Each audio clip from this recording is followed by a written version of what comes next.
اف چند روز شاندهیک جه استرالیا سردانا روجاوای کردستان باکور روجلاتی سوریه کریه ای روجی بره خدا کوبانه هر کسی دید که او شاندهج 5 کسان پکته لی تنه 2 کس چوبون کوبانه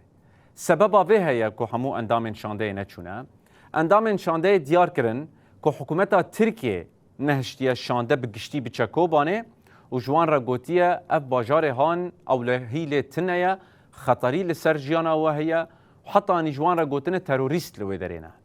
لبله اندام شانده یکو چونه کوبانه جه روناهی تیوی را گوتنه بحثا کوبانه کرن دبیجن که همو ادعای ترکیه نراستن درون دیار کرن که دری روژ آوا لبر هر کسی وکریه و اولکاری لوی دری پیدا دبه اروکی شانده اشکره کر که او زحمتی و پیشنیارن همجی نرینن که لوی دری دیتنه یا جینرینن که جه روژ آوا گرتنه و الولاتین خواه بگینن آلین پیوندی دار.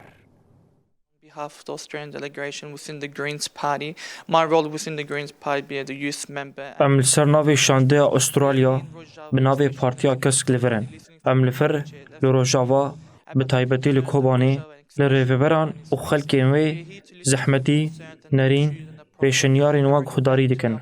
دا کم پان زحمتیان بدن پارتیا خواه باشه پارتیا ما بده جوا کامه. So our delegation consisted of 5 people and 5 people from Australia. Unfortunately, شانده آمه اش 5 کسان پیکتی لیبه بورینن تنی از و حوالی من اسماعیل هم هاتن الویدری مخابن حکومت ترکیه سختی دکه هول دیده که کوبانی وکی باجاره کی ناآرام نشان بده جبرویه که اندام دنیا شانده آمه نهاتن کوبانی لیبه هاتن آمه لور مش هر کسی را اثبات کر که افدر به اولیه خلق لور به هورا کار دکن و دریه وان جه هر کسی را وکریه.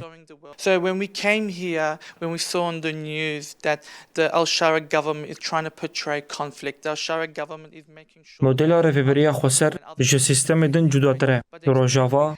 کرد عرب علوی ترکمان و همو سوری به هورا کوم دبن و لسر آوا کرنا جواکی دموکراتیک خباتی دکن لگوری من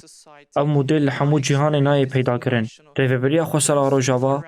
به به نمونه و لجهانی بلا ببه جبر کو